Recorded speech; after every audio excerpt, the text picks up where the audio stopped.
I don't really know how to start shows. Come on now, don't start liking me now. So yeah, I'm funny compared to, well, you'll see later. I stand for mayhem! I know a lot of fucking idiots that think a lot of shit is mean-spirited just because it goes against what they believe. But the relief of comedy is it takes things that aren't funny and it allows us to laugh about them for an hour. We got a purple suit to buy and a gigantic coffin. Why are you laughing? Evening, everybody. Welcome to another episode of Why Are You Laughing, a history of comedy podcast. And today, I am pleased to introduce to you the top 25 comedians of the 2000s. We've reached a quarter century. Well, I guess over a quarter century now. And I figured it was time to go through the top 25 comedians of the 21st century. Boy, do I toil over these lists. And because I'll be honest with you, folks. I'll peel back the curtain here. I like the list episodes because I always think they're going to be easier. But when it's my rankings, this took, I'm not joking, at least twice as long as the Amy Schumer episode. I bet. And I know there's definitely some knives I could stick in your side during this that'll make you go, fuck. Oh, I'm sure there are. Yeah, I tinker with these. I toil over them. I tinker. There are a lot of honorable mentions I do want to throw out there. You're a producer, Craig. Should I mention them at the beginning or the end? Should I wait to the end to tell you? Beginning, because then you're not disappointed when they're not said. So some names I did think of. I could easily have thrown Nick DiPaolo on this list. In fact, he was on it at one time. Mm-hmm. Mike Birbiglia is a name I wouldn't find crazy on here. I really wanted to put Joe List in, but I couldn't let my biases get in the way. I do think Joe List has one of the best catalogs of the last 6 years or so. But just some names, and maybe more will pop up in my memory as we go along here. Oh, I thought there was one that was definitely going to be the first one you said. Definitely going to be the first one I said. For an honorable mention. Well, maybe say it if it comes up. It doesn't. No, but I'm saying naturally, you and I discussing, maybe it'll come up. Okay. Yeah. Well, so wait, more surprises for you folks as we that's the list. I got it. The best way to look at this episode is it's another edition of Mike's stuff. This is kind of my stuff a little bit. And I'll tell you, there are going to be some names that frustrate you guys. I think right out of the gate, we have a name that will frustrate some of you. Listen to my reason. Huh? Because of how low it is? Yeah, right. I ask you this. Listen to my reasoning. First, listen to my don't react. Don't just have a knee-jerk freak out in the comments. Listen to my reasoning. And then maybe you'll say, Mike, I understand, or maybe I don't totally agree with you. But we can have a rational discussion because I bleed for these lists. I was doing the KMS top 50 list, and I said I need prep work before I get there. So this is all in preparation for that. But I wanted to say this too before we start. I do think I'll do a few more lists over the summer because I had a few ideas for lists, and I think we'll do a few more over the summer rather than taking the summer off as we have in years past. I think we'll pop in here and there with a few different lists before we get back to our regular episodes. So lists are addicting. Their lists make good radio. I've heard that. So I hope you guys enjoy this. I'll be curious to know your thoughts. Let me know who I missed, who you would have put where, who you would have had higher or lower. I'll be curious to hear everyone's feedback because I tried to be as unbiased as possible. My criteria for this was output. Funny has a lot to do with it, but it was not the deciding factor. This is not the 25 funniest comedians of the century. It's the 25 most influential, most impactful, funniest, and I took in their body of work, how much stuff they put out there as well.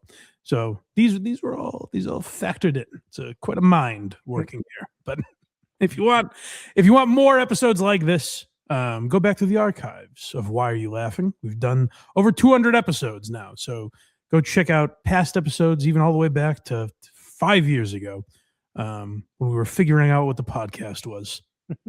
And go to blindmike.net for all those links. You can also check the Blind Mike Project out Sundays at 10 a.m. We're live every Sunday morning, so go check us out there. Go check out Very Good Chow. Craig's got something cooking as we speak. That's right. That's right. Craig's new cooking show. I recommend you check it out. I'm actually serious for once. French onion soup out now. The How murder. about that- yeah, how about that new intro, guys? Huh? The murder podcast I was kind of forced to promote, but this I believe in. Go check out Craig's cooking show. Rubbed Out was a great show, and I miss it. BlindMikeBuck.net, verygoodShow.org. Support the boys. We appreciate you guys. Now let's get into the list. Let's rip the Band-Aid off here with number 25. And like I said, bear with me because there are a lot of factors that went into this, but let's see who number 25 is, Craig. I'll tell you guys right now, I never took anything. I took 2 steps in, did the 2 door kicks, and I fucking booked. But I have to be honest with you right now. From time to time, I would think about it. And even now, today, I think about it. And you know what? I should have stolen some shit. Yeah, no, not because it's cool to steal or anything like that. Because I start thinking about that family. I think it's psychologically what I've done to this family. You follow me? They're going to come home, right? After a long night, they're having some dinner, and they see their front door's been kicked in, and husband, wife, young adopted son David, what is happening? And the father always has to get angry out of love at the family. Wait here. I said, wait. And we went in that house and he looked around, and that family, every few months, for years, from time to time, whatever it is that they're doing, they would just stop and look at each other and go, what the fuck did they take? I want to know. What the fuck did they take from this house? If we can't figure it out this year, I want a divorce. Dane Cook is number 25. Say what you want about the man. When I was a kid, I lost my mind at that bit. It was great. It's still funny. I was like, this guy's unbelievable. Why Dane Cook at number 25, you ask, guys? Do I think he's one of the 25 funniest stand-up comedians of the century? No, I wouldn't say that. I do think his influence far exceeds even a lot of other guys on this list, where Dane Cook changed comedy in a lot of ways. And you see all these arena acts now. He ushered in an era of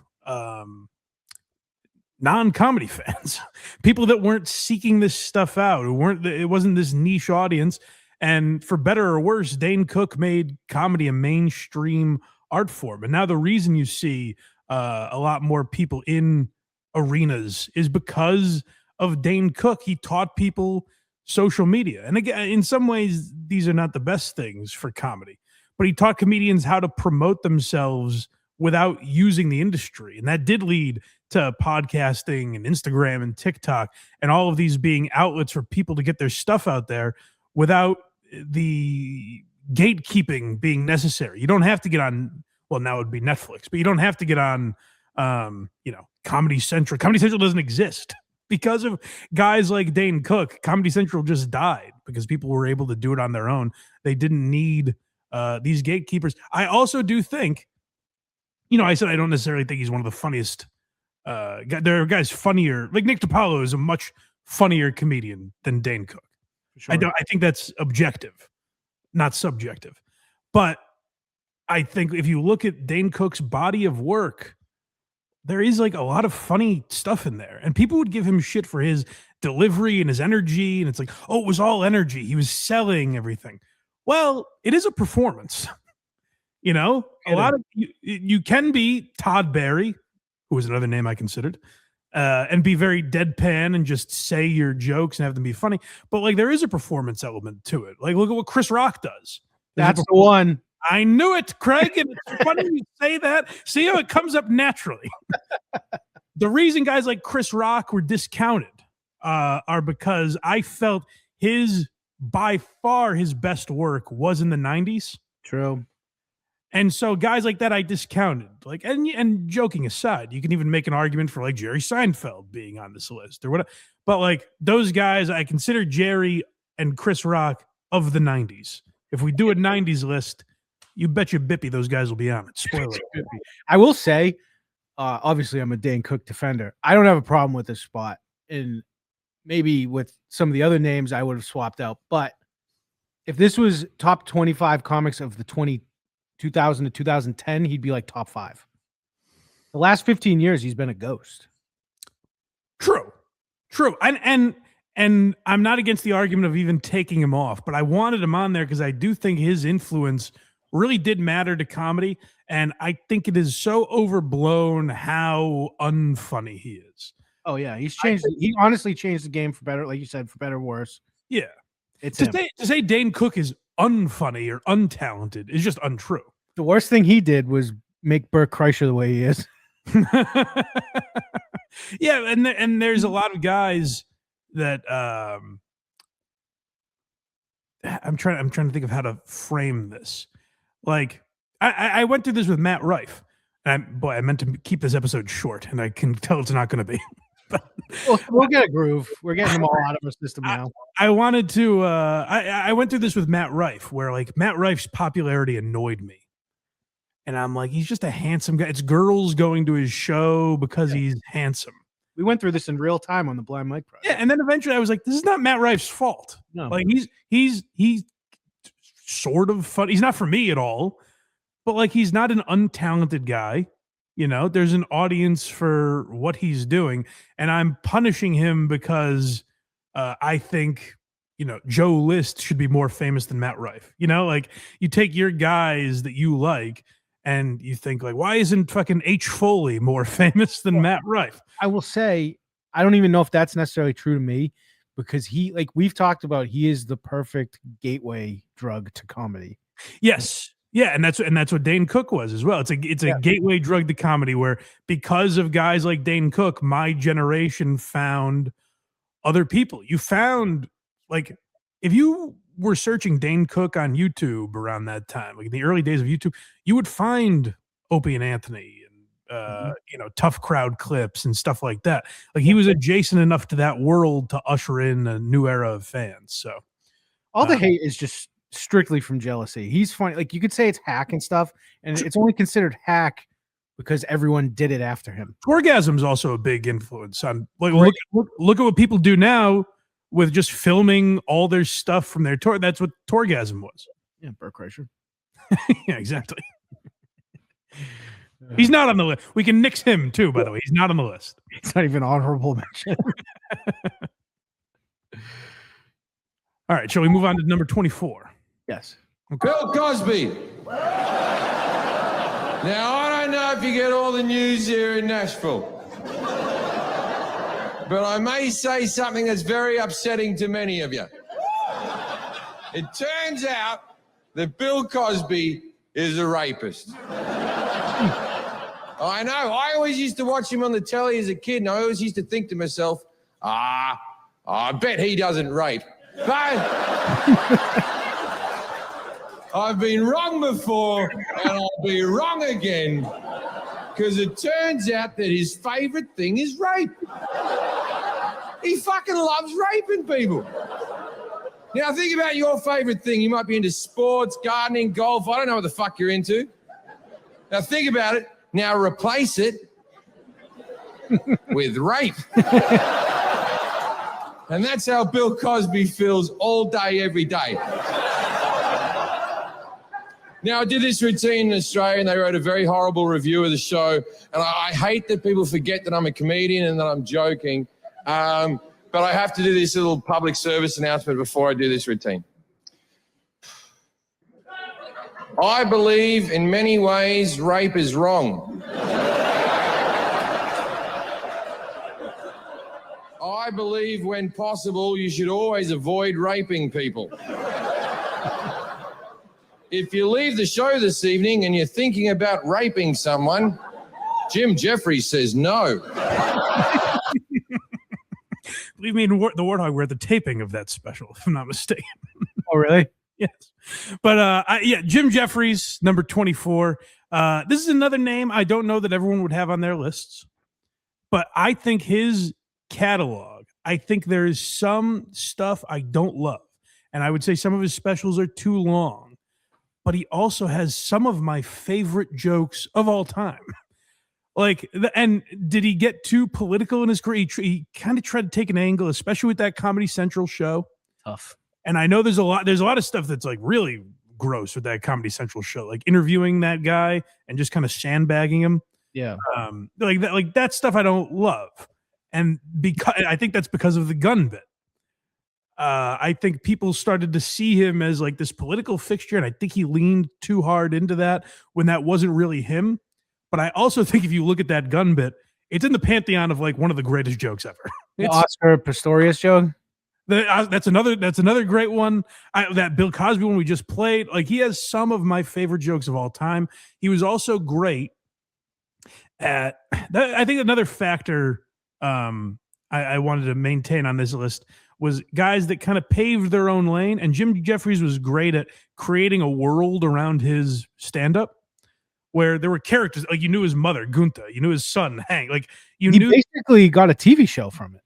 Yeah, you knew these people in his life just through his stand-up, which I think is a very difficult task. To be as big as he was and have these kind of inside jokes is a very impressive thing. It's also very funny. I listened to him on Jim Norton recently, and he said that there are entire specials he did that he just doesn't remember because he was shit-faced. So I mean, he had them lined up behind the stage, and you just them throughout the whole thing. He was the king of the booze hounds too. Yeah, that was a fun element. Like it felt like there was an atmosphere around his comedy. I think he did a very good job at building. That what he would build up by doing that is like, I don't know what's about to come out of his mouth. Is that a name you would have had? I feel like this is what maybe when you would have kicked off. No, I really liked him. The TV, especially in the early days, unbelievable. Even the video of him getting like punched on stage is awesome. Like here's what I tried not to do is discount guys that kind of had like a fall off where their later stuff wasn't as good. I tried to grade on their best stuff and say, does their best stuff warrant them being on here? For the same reason that Chris Rock is not on this list. Like you could say Never Scared is better than most of the specials, but like, I look at Bring the Pain and Bigger and Blacker as his best work, so it just didn't fit this list. Yeah, and like I said, Dane Cook, if it was early 2000s, would be a lot higher, I would think, on this list, but there's just been a desert of nothing. Yeah, that's true. All right, this is the clip I said needs a little setup, right? Yes. Okay, so number 23, I won't spoil who it is, but I will say, just so you know, for context of this bit, it is about sexual role play with the comedian's girlfriend. My favorite one is professor and senior who needs to pass my class to graduate. So I'm a professor at a prestigious New England university, and my girlfriend is a senior in my intro to Western Civ. I know. Why is she a senior in the intro? She gave me some BS about transferring in mid-semester from, I don't remember. I didn't buy it either. So, but she seemed like a good kid. She comes to my office hours Monday and Wednesday, 3 to 5, and by appointment. And she's wearing a very revealing tank top, little skirt, high heels. I know something's up. I'm wearing an Argyle sweater over an Oxford button-down, tan khakis, chocolate brown loafers with a belt to match. I look the balls. I gotta tell you. A little bit of cologne on, not so much just wafting off into the dean's reception area, but enough where if you get close, you're like, oh, he came to play today. So she says, excuse me, Professor Lewis? I can't use my real last name at this college because they don't hire Jews.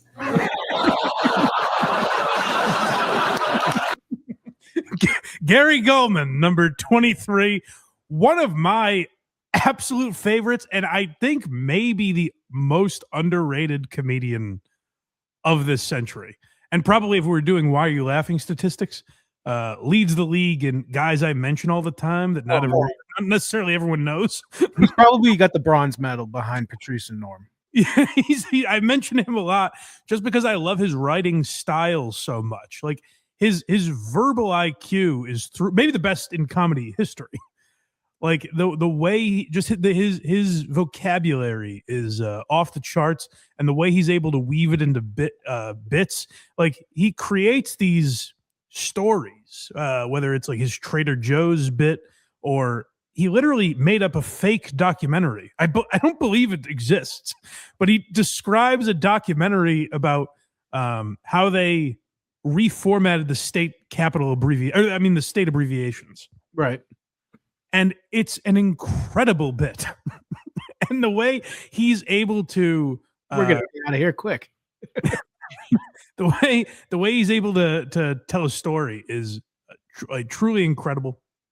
And yeah, the reason I bring him up so much is because of his vocabulary and how that can enhance a bit.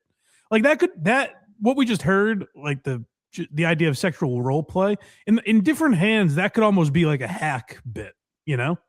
Yeah. But he's able to do so much painting with words that you're in awe of it. Really, it's so well done. So I don't think Gary Gulman gets nearly enough credit for what a great writer he is. And he's done like theme shows, like The Great Depression that he did on HBO. I thought was a great special. I actually thought it would have benefited from not being documentary style. Like it's half stand-up, half documentary. And I kind of wish it was two separate entities, but that might be in part because I just want to see more of Gary's stand-up. Well, we know why he got that show. You think because of Torgasm? That's right. And who gave him that break? A Torgasm alum. Number 25 on the list gave number 23 on the list that break. You're damn right. Also last comic standing alum as well, Gary Gulman. Yes. But I always loved him and found him so funny. So maybe I'm wrong. Maybe everyone knows him, but I feel like he's an underrated name. So let me know if you were already a fan of Gary Gulman. Let me know. But if you weren't, definitely go check him out. And like I said, I recommend the Trader Joe's bit, the state abbreviations, and that role play joke are like three of my favorite jokes of all time. I would say he is the quintessential. I know the name. I don't necessarily know the stand-up. Sure, and more people should, I think. Yeah, he has said, in states of being down on himself, he's like, am I really doing anything different than Jerry Seinfeld? Where you know my thoughts on Jerry Seinfeld. I think what he's doing is such leagues above. Where I think what Jerry does is very surface level. Like, hey, did you notice this thing? And he's extremely talented at that. But I think Gary notices a thing and then paints an entire picture around it. Yeah, the sound of Hitler's voice is screaming through space, and followed shortly after that is your screams about Jerry Seinfeld.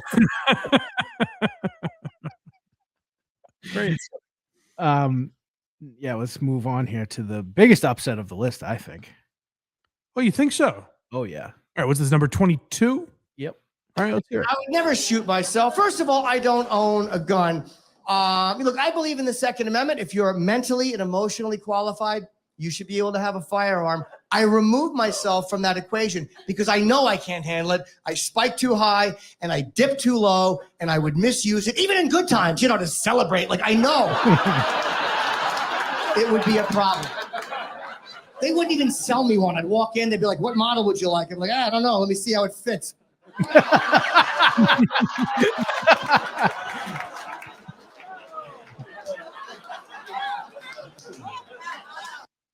You thought I would have him higher or lower, Jim Norton? A lot higher. Knowing you, I thought a lot higher. I tried to be unbiased. If we're talking he's in my top 10, absolutely, if not higher than that. But I'm trying to do like a list, the real top 25 list of the comedians of this century. I just don't think his influence is as great as a lot of other people. Yeah, I guess you got to take consideration like Opie and Anthony does not count towards this list. Right. And even if it does, even if you want to count like that type of work, because I'll have to use that in my defense of someone else being higher. if you want to count that type of work, I would just say, like, if you want to say Monster Rain is Jim's like signature special, that's just not as big as anyone else's on this list. So that was part of it to me. I guess like lack of broad appeal for his specials, I guess, lowered him on the list. But I have him on the list because I don't think he gets nearly enough credit for his influence. Like, if you look at the state of what we thought about not trans people, just gay people when Jim Norton's career started. And not even so much like gay people being accepted in society, but the idea of like a straight white male audience, how they would react to being called gay or their friends doing gay stuff. Like the culture around that was so different than it is now when Jim Norton started breaking onto the scene. And look what he did to the Opie and Anthony audience that would be labeled as like this toxic, homophobic audience. He made it like hilarious to talk about, like Jim Norton would talk about, you know, fucking trans prostitutes and getting pissed on and all this. I mean, taboo doesn't begin to describe blowing his friends, like stuff you could never imagine hearing. Right. That now is all like accepted in the mainstream where they do it in a fucking parade down the street. Like the fact that Jim Norton made that so it was joked around about by, like I said, this stereotypically what people would label as like a toxic male audience. Norton almost made it, cool is the wrong word, but like completely accepted. And he didn't do it in a way where he was patting himself on the back for it. He did it in a way that was hilarious.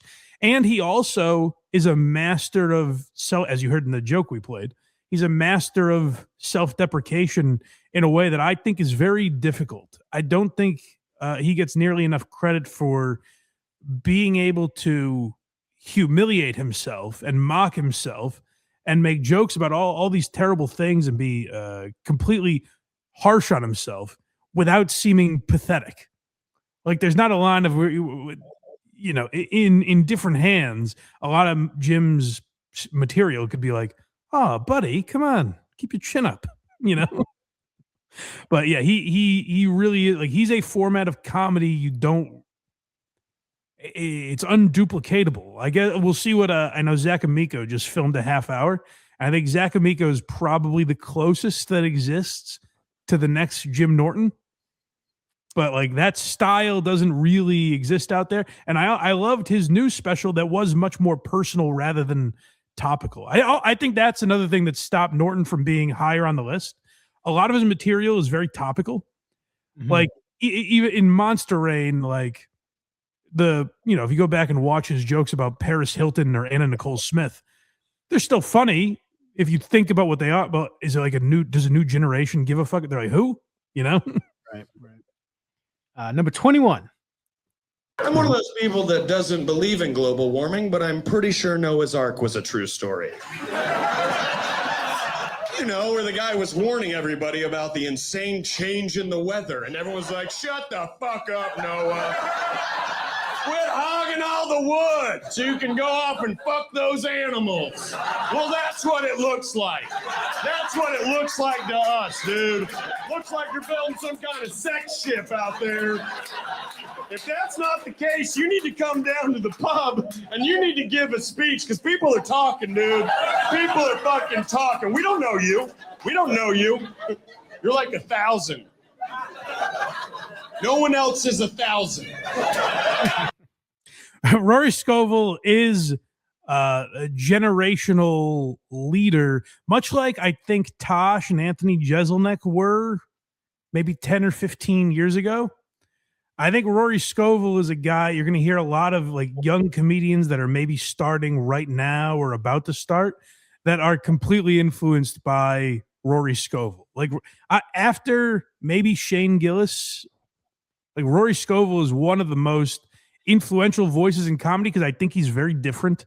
I think what he does hasn't necessarily been seen since a guy like maybe Greg Giraldo, where he is very political on stage, a very left-leaning comedian who is able to make it like actually funny.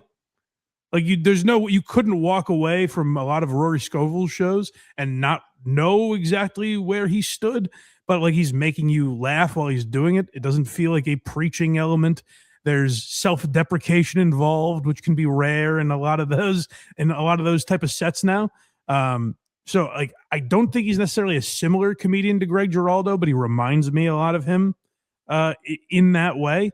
And like I said, I think personal taste, I would have Jim Norton above him. But I saw Rory Scoval actually at the Wilbur Theater a few months ago, and it's one of the best stand-up shows I've ever been to.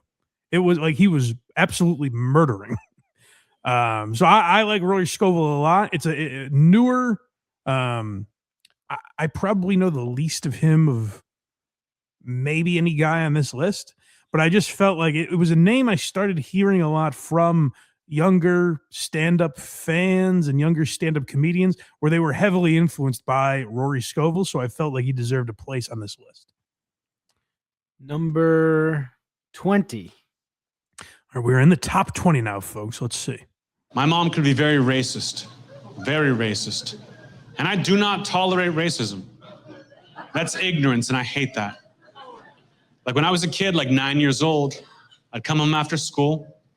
Every once in a while, I'd bring a friend over to play with me at my house. Every once in a while, I'd bring a black friend over. And whenever I did that, my mom would act all weird. She'd pull me aside and say, Anthony, who's your new friend? Is he a drug dealer? And I would say, shut up, Mom, that's racist. Put your money away. Anthony Jeselnik makes the top 20. Now, if you look at my list of the top living comedians and you compare it to this list, there's going to be an inconsistency. I think Anthony Jeselnik has dropped in the last year since I made this list. I'll tell you why. What's that? Said the last couple, yeah, for sure. Well, I'll tell you the reason for that. I don't think Anthony Jeselnik has gotten less funny, at least not on stage. Not on stage. But part of the problem I have with him is it is very one note, and he's amazing at that one note. He's one of the best ever at that one note. But it is that, and I think Mark Norman suffers from this a little bit, where we know the formula now. So if it's going to be kind of hard to shock people. Where it's like, all right, there's a dead baby coming, there's something coming around the corner here I'm not expecting. So when you're bracing yourself for this crazy misdirect, it takes a little of the punch away from it. Having said that, there's still, like in Anthony Jeselnik's last special, there's jokes that hit me really hard, even knowing that. So that's a very impressive skill that he's able to do that. The more I thought about it, there's another guy I compare him often to that I just like his style and approach better, that are in kind of a similar league. But I think Anthony Jeselnik is undoubtedly one of the best comedians of this generation, one of the best joke writers for sure. I just feel like the misdirect stuff, like having that one magic trick, had him a little further down the list than I think I would have had him a few years ago. And I tried not to let his podcast personality take away from it, but I do think that's exhausting. I'll admit there's bias in this, where if you go back and watch the clip of him talking about how we're never going to hear from Shane Gillis again. I was going to say, it's not like he's just an exhausting personality. He's actively trying to attack other comics, which I hate. I loved Dan Soder talking about Jeselnik, where he's like, I get a little tired of the, did you guys hear what I just said?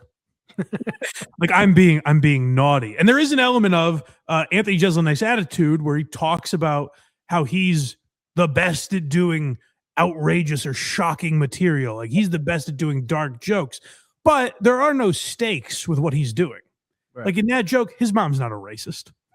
He's not talking about a real friend that he has, even. Like the scenarios aren't real, so the stakes aren't going to be as high. Like the one time people actually came after Anthony Jeselnik is when he joked about the Boston Marathon bombing, a thing that actually happened. But a lot of Anthony's jokes, there are no actual stakes because he's joking about essentially fictional people. But it feels like we're bashing Anthony Jeselnik. The guy made the top 20, for Christ's sake. What an accomplishment. Anthony, you've done it. I'm going to send all these guys letters, by the way. You've made it. Plaques. Maybe I'll say that for the top 10. Yeah. The top 10 get a plaque. Number 19 and plaqueless. As long as you've been living, you ain't never heard of a motherfucker overdose on marijuana. You might have thought that nigga was dead. He ain't dead. He gonna wake up in 30 minutes hungry enough to eat up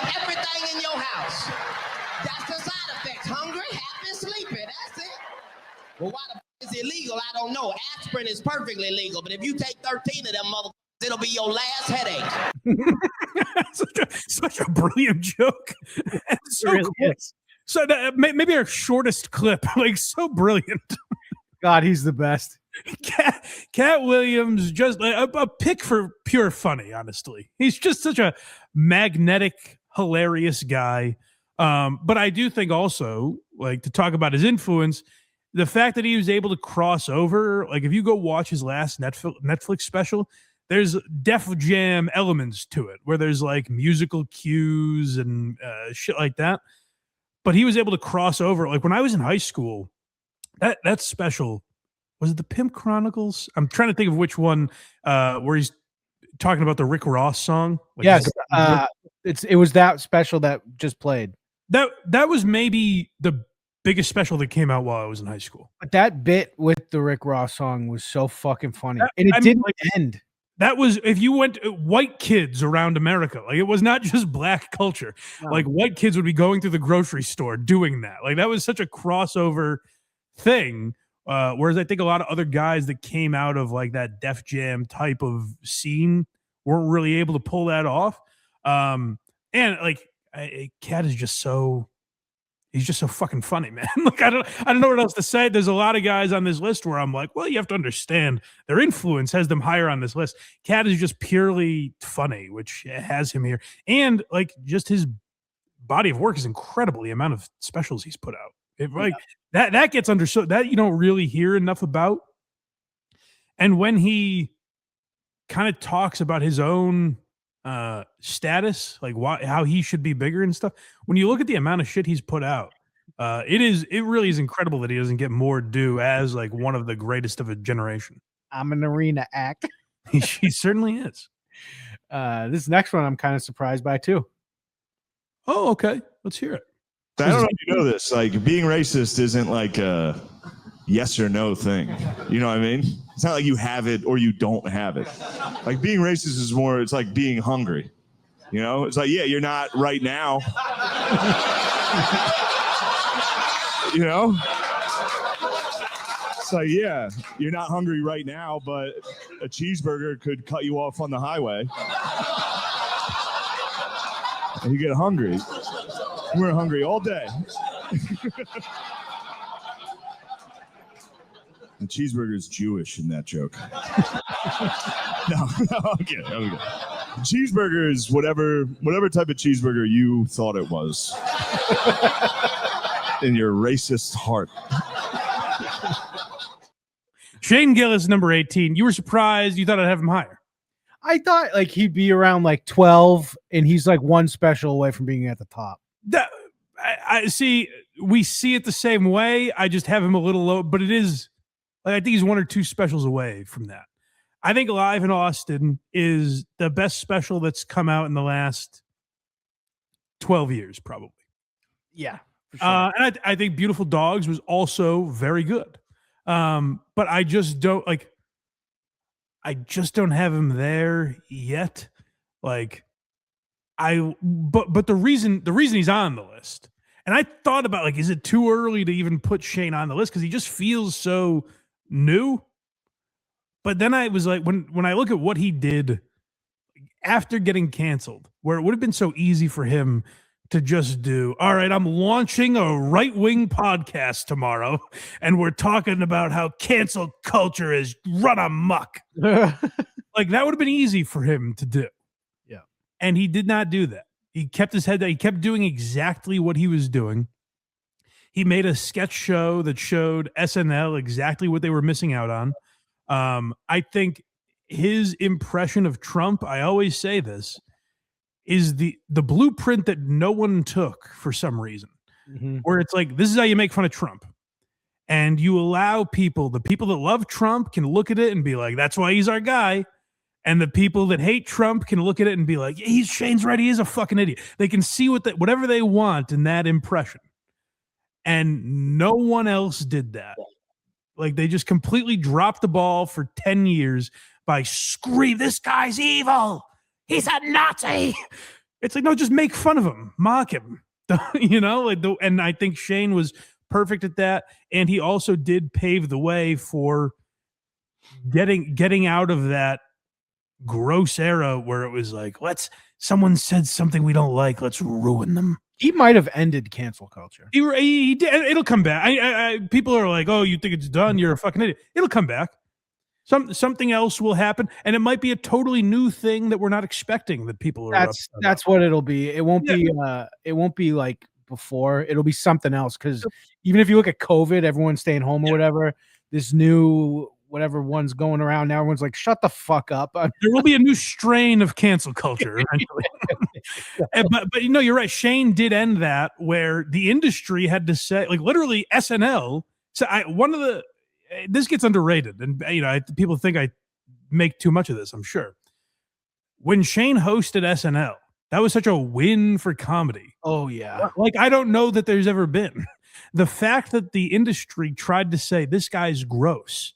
Go back to the Anthony Jeselnik clip. Oh, we'll never hear from this guy again.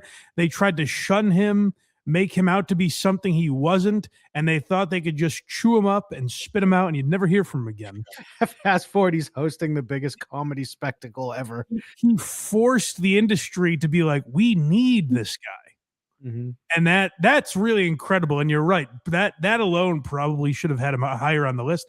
I just think, and I've seen his new closing bit that he was doing at Skankfest. I think maybe, we revisit this list in a couple of years. Old Shane's going to be higher, I predict. But when you're talking about from 2000 to now, I don't think he's like grossly out of place. It's just hard. His first thing came out 5 years ago, right?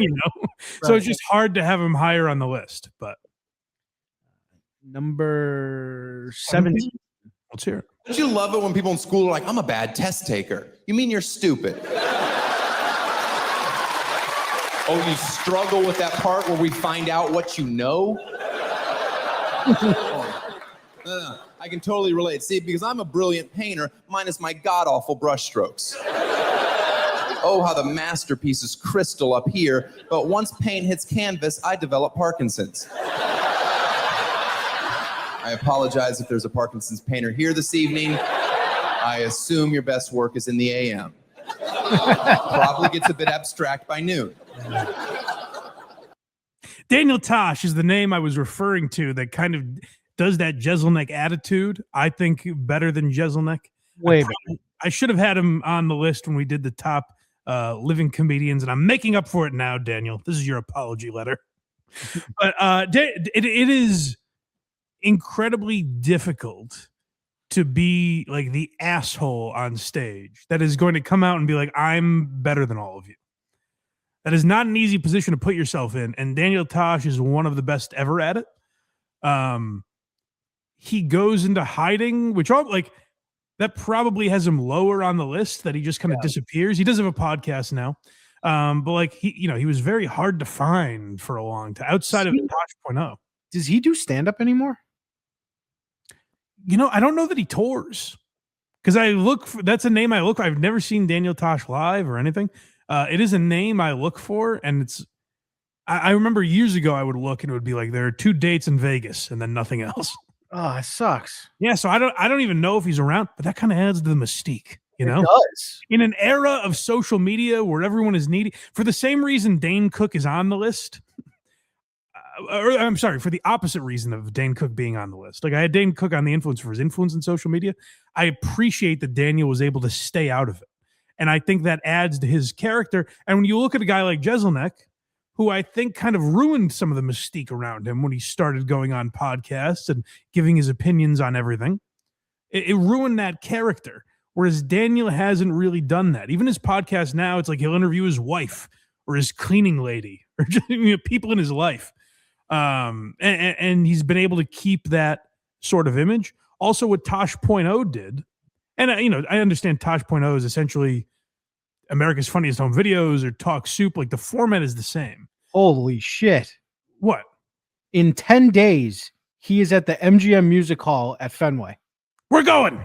What are the Holy chances of that? That's very weird. I'm like, I look all the time. He's never. He's here in 10 days. June 12th, he's in Connecticut, and June 13th in Boston at MGM Music Hall. All right, guys, gas up. We're going to see Daniel Tosh. That's a Saturday, right? Yeah. We'll see. We'll see if we can figure that out. But anyways, oh yeah, Tosh Point out was like, it was kind of like 40% of the podcasts now, where it's like, all right, let's just play a viral video and make fun of it, and like that. Like Daniel Tosh was very early to that. Like I said, I know the format was done before.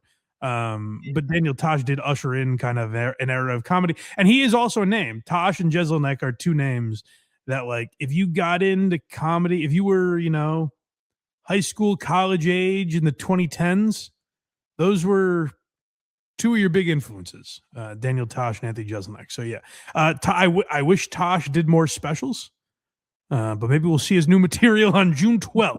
So 13th. Sorry. All right. Oh, that's fucking exciting. That means he's gearing up for something. What are the chances, too? We mentioned that. Oh, shit. Number 16. Let's hear it. I've seen a therapist. I can't say it properly because I don't take it seriously. And I had a lot of anxiety. And my therapist, she told me to, why don't we sing those anxieties aloud? Let's take the power away from those little anxieties. Let's call those anxieties gremlins. Why don't we just call them anxieties? Would you feel more comfortable with goblins? Yes. This is my anxiety song. If I keep the kitchen floor clean, no one will die. As long as I clench my fists at odd intervals, then the darkness within me won't force me to do anything inappropriately violent or sexual at dinner parties. Woof. As long as I keep humming a tune, I won't turn gay.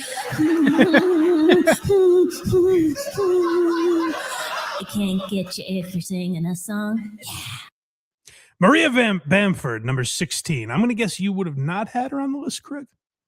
She's my favorite female comic. Yeah, so to me, I think she belonged on this list. Also, by the way, if you go back to that top living comedians list, this list is very inconsistent. I had my reasons. I had my reasons. I toiled over it, damn it. DEI. No, there is an element of that where, like, Maria Bamford might be on the list because she's a woman, but not just because she's a woman. Well, because that right there is like the perfect encapsulation of anxiety. She did something for female comedians that really no one else did, not even Joan Rivers, where Joan laid the groundwork for like that type of female comedian. A potty-mouthed lady that we had never seen before. Oh, this lady's saying stuff you shouldn't have seen. And Joan was the best ever at it. Joan was genuinely funny. And then it felt like every comedian that came after Joan was doing a Joan impression. Look at what Chelsea Handler's been doing the last few weeks.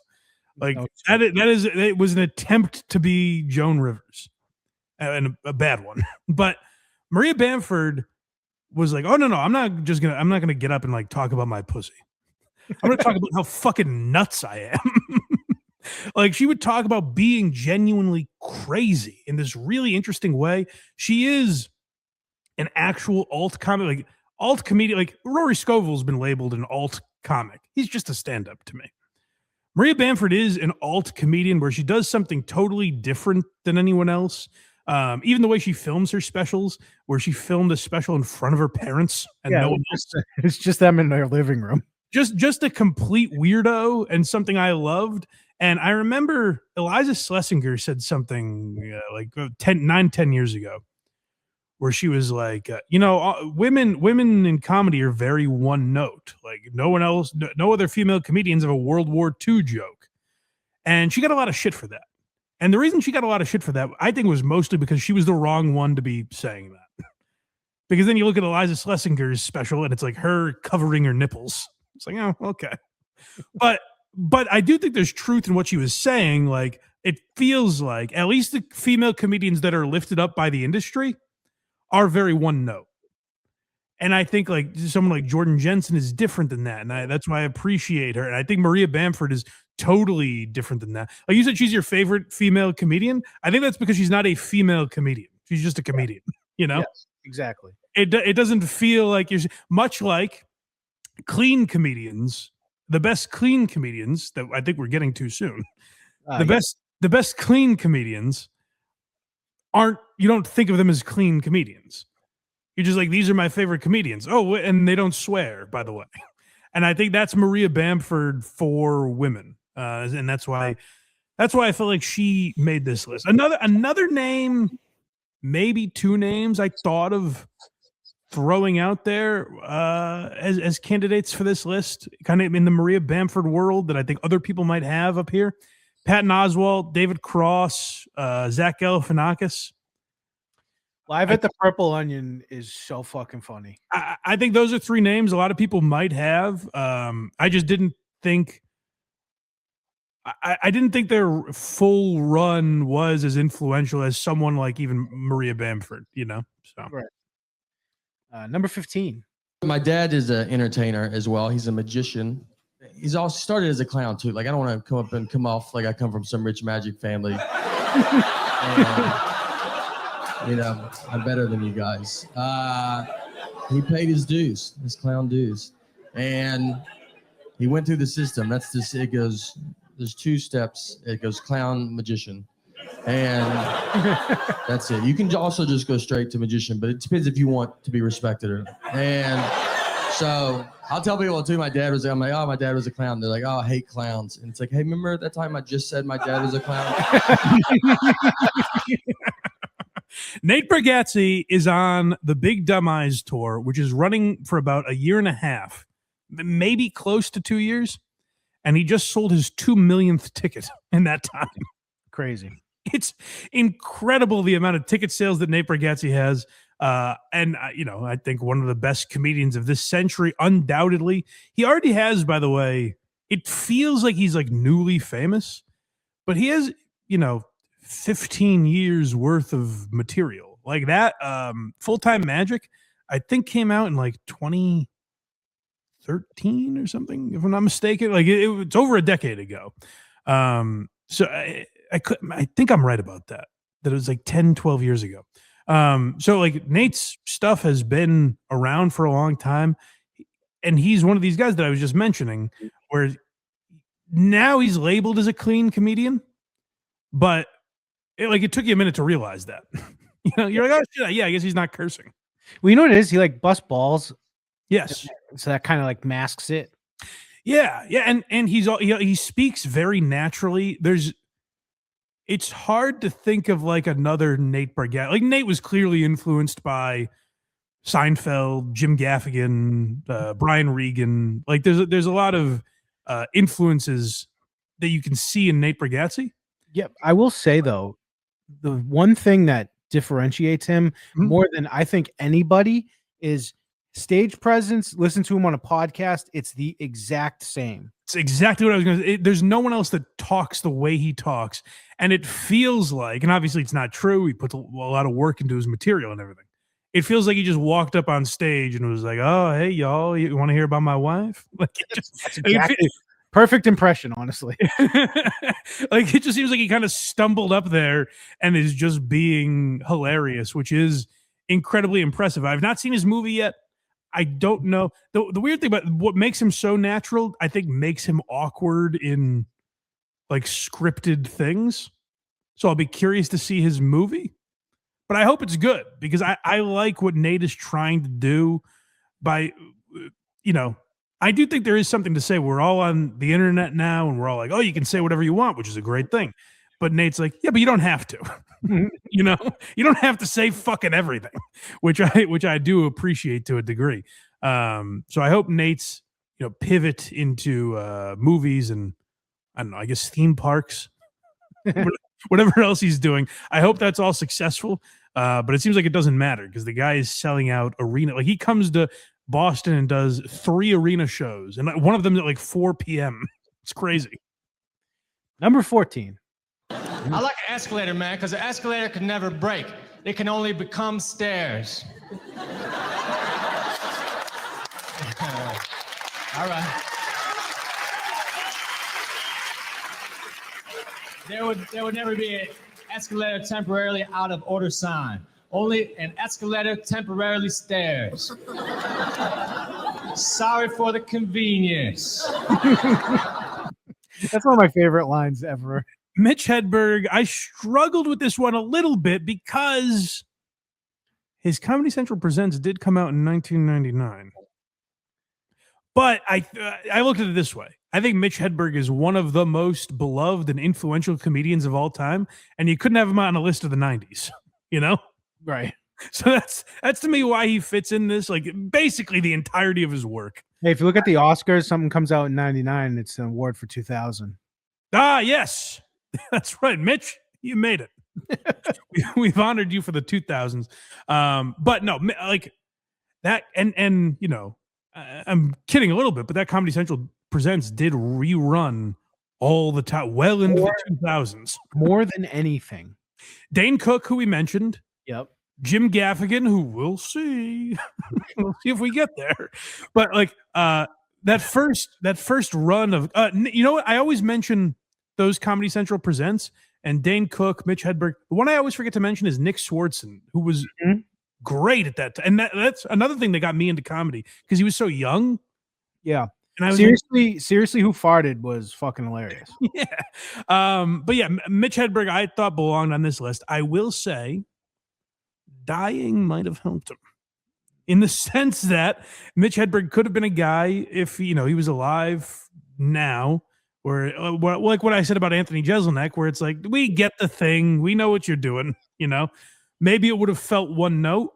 But that limited window of time where he wrote some of the best jokes ever, some of the most quoted jokes ever, like the one we just played.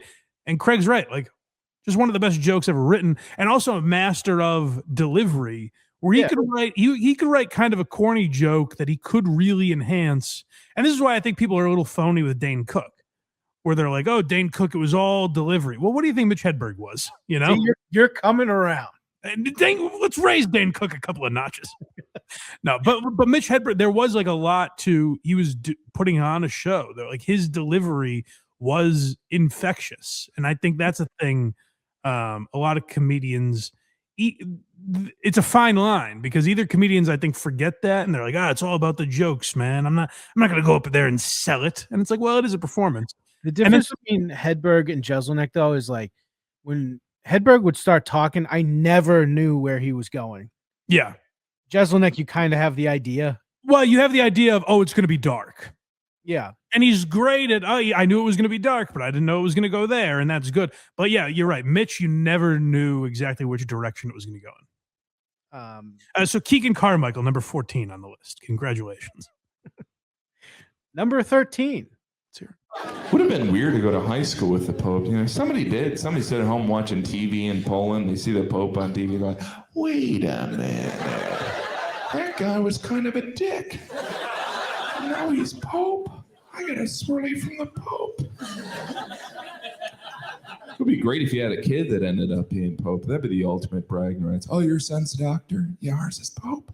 He does okay for himself. Oh, they have a house. He has his own city. It's in Europe. You think when the Pope was a little kid, he fantasized about eventually being Pope? You know, we might about being a professional athlete. Was he like 8 years old in his backyard going, there he is, the leader of all the Catholics. What a Pope. You gotta wonder what the Protestants think of this new Pope. What a Pope. Jim Gaffigan, number 13, everybody. This again flies in the face of my top living comedians, but this is a make good with Craig. Craig was right about everything, guys. Craig said Gaffigan should have been on that list, and God damn it, he was right. He's the best. Gaffigan is so fucking fun. That Comedy Central Presents, and by the way, that one came out in 2000. I checked, so we're in the clear. But yeah, all the big ones were after that one. I took that version because I couldn't find the Comedy Central Presents version, but it's interesting to hear him like on an album working on that joke and then just fucking nail it in the Comedy Central Presents. But like that bit is so fun. What a Pope. It's such a funny line. Yeah, because when he's going, there he is, the leader of all the Catholics, he's doing the sign of the cross with his hand. It's very funny. He has a lot of little lines that have stuck with me forever. Like when he goes, he's talking about having kids and taking them to Disneyland or whatever. And he goes, Remember when you were a kid and you'd always think, why is dad always in a bad mood? I always think of that. Always. So great. And real, like, I mean, food and fatherhood. He really did capture that. He is the leader of that for a generation of stand-ups. Like, he was the guy for that 10 or 15 years that you would go to for that type of material. He had a joke about someone talking about it being their birthday in their office, and I always laugh and think of it when he's like, "Hey, just want to let you know, next Tuesday's my birthday." He's like, "I just want you to know I'm not getting you anything." He's the best. So funny, a lot of great material. And what I like about Gaffigan too is he's also a clean comedian, but he's not strict to it off air. Well, he'll go on podcasts and like kind of talk shit with other guys. Like he can be multifaceted, and I don't know that it necessarily ruins his on stage act. I will say, like, the last couple things from Gaffigan have kind of felt like, yeah, we've heard it. He's been around so long that it feels like some of the same stuff again. But He's also doing specials in places that no one has it. How do you mean? I forget. I had to like dig for his last special, or the one before. Oh, you mean like Hulu or yeah. It's not like an easily accessible thing. He hides. He hides in plain sight, Jim Gaffigan. But yeah, also I know we talk about Bill Burr a lot. And how everyone's like, oh, the politics are ruining him and blah, blah, blah. Jim Gaffigan thinks the exact same way. You would never know. From his act, you're saying. Yeah, he's just the man. He's always just funny and trying to make people laugh. Yeah, and on podcasts, he is very, even with that stuff, he's kind of addressed that like pretty casually. Yeah, I like Gaffigan a lot. And again, another kind of vote for just funny. I think he does have a tremendous amount of influence. And like I said, Nate's a guy that you can see a lot of Jim Gaffigan in, but also really just a vote for how purely funny he was for that run where he was coming up. Number 12. Sure. The show is called What? And I hope there's some surprises for you or some. Jesus, sorry. It's a good start. I hope there's some. Meant to knock the water over, yeah, but you all thought it was an accident, but he meant to knock the water over, yeah. Art is a lie, nothing is real. So we grow up with your applause. Stick it around. He meant to knock the water over, yeah, but you all thought it wasn't. Just don't. If it's on repeat, it will repeat. We can cut all this. So he meant to play the track again, yeah, but you all thought it was an accident. But he meant to play the water track again. Art's still a lie, nothing's still real. Bo Burnham, I should have him higher. Fuck. I love Bo Burnham so much. If this was my personal list, I think I would have had him higher. I think what he's been able to do really was incredible, where like the deck was stacked against him in the sense that people were like, oh, what is this, a YouTube act? The kid from YouTube like thinks he can be a comedian now. And then didn't just become a successful comedian, is one of the most creative, unique voices in stand-up. I get calling it stand-up might be a little weird because it's so different. He is an alt comic. Like, this is an actual alternative comedian where what he's doing is so different from what anyone else and there's interesting things in his voice where it's like, it's Andy Kaufman mixed with George Carlin mixed with like Emo Phillips, like this weird conglomeration of characters that he is. And it's also a kid who came up being like a musical comedian, but wasn't trapped into a box of like, oh, well, I guess I just do parody songs now, or I write dirty songs. Like Stephen Lynch is a guy who was very funny in the early 2000s. Huge. Like would write very funny, stupid songs. And then like you kind of stopped hearing from him because I think you get trapped in this box where like it feels like that's all you can do and you don't really know where to take it next that people haven't heard. Bo Burnham didn't suffer from that for a second, which is incredible as a kid who got famous when he was 16 or whatever. I think he was younger than that. He might have been younger, yeah. The fact that he kept evolving and changing, like inside as I'm talking, this guy might be number one. I love Bo Burnham. but let's relax a little. Inside is one of the most incredible pieces of art I've ever consumed. Like, I love it so much. I think even his prior specials, like What, that we just saw, like, those are so artistic. And what he did with Art is Dead, where that kind of laid the groundwork for the rest of his career, where you were watching this kid who got super famous from YouTube, and he didn't know if he wanted it, and he didn't know if any of it was really art, and he was aware of not getting too famous too quickly. So watching that all play out really was incredible. Like, Art is Dead is just a good song. Never mind like a great part of a great comedy special. But yeah, I love when comedy acts actually have songs that are good, like Flight of the Conchords. Like, some of their songs are really, really fucking good. But they're good and catchy. Where like, even if you weren't like, oh, this is a catchy song. Well, Welcome to the Internet is just like a catchy, fun song. Mm-hmm. And then you listen to what he's saying, and you're like, oh my God, like, he's nailing a generation where like he's pointing out so much. It's observational comedy within this like ridiculous circus music. Now, the last person before the plaques. Oh, Bo Burnham doesn't get a plaque. That's sad. No, neither does this guy. Some people say, yeah, I don't have to drink to have a good time. You go, okay, but that means you have to have a good time to have a good time. How do you pull that off? I drink to have a good time. It's a fail-safe. I take whatever mundane shit I was doing anyway, and I just start pouring booze on top of it. And within a short amount of time, it's fantastic. I have a problem? No, lady, I have a solution. You have a problem. Doug Stanhope, number 11, is similar to Jim Jefferies, where like he was able to cultivate this like a character on stage where there's almost like a through line throughout his specials, but without it being forced or wedged in at all. And Doug Stanhope is like the truest.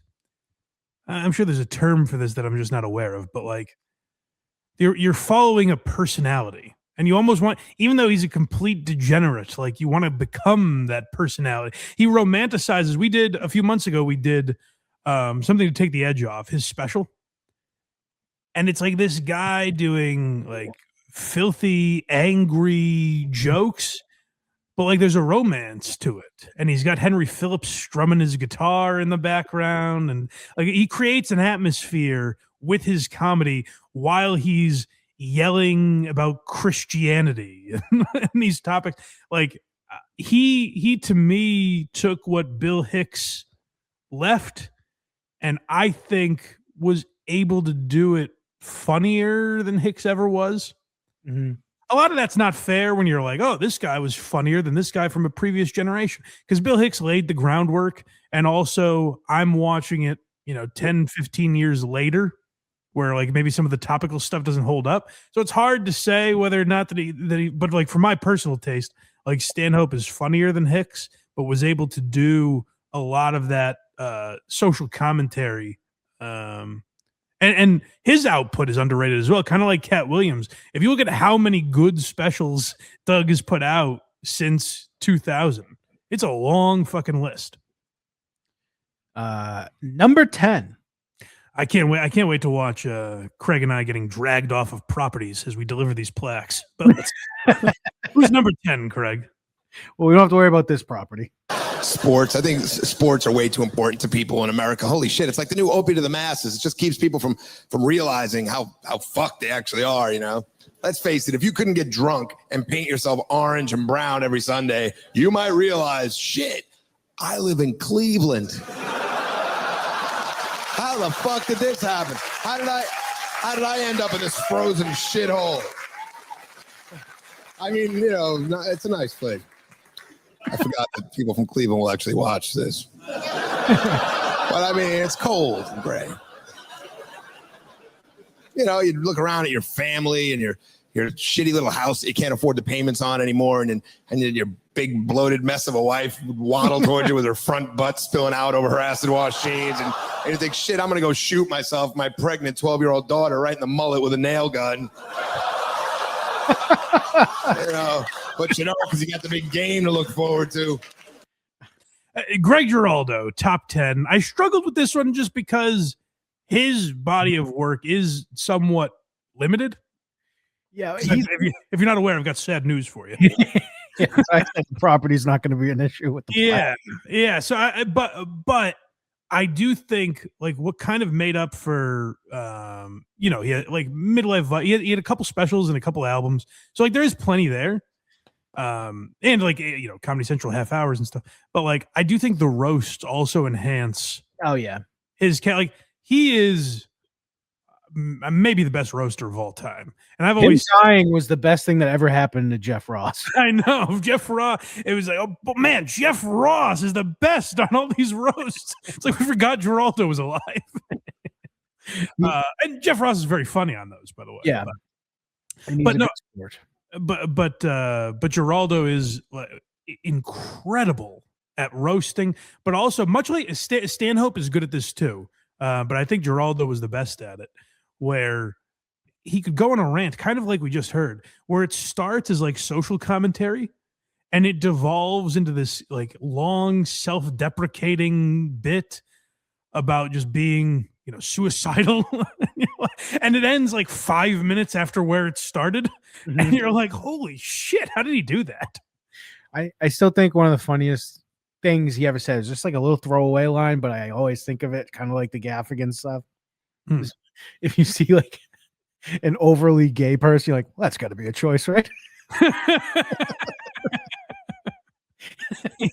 Yeah, so he has so many like his Bill the roast of, I think it was roast of Larry the Cable Guy or something, but his joke about Bill Engvall sticks with me. I think about it like once a month. It's so good. But Greg Giraldo doesn't get it. I think there's another name coming up that has a similar legacy, but gets more like respect. I don't think you hear Greg Giraldo's name enough. And it's a shame because we've talked about it before in the episodes we've done about Greg, where he probably would have taken over for Jon Stewart on The Daily Show.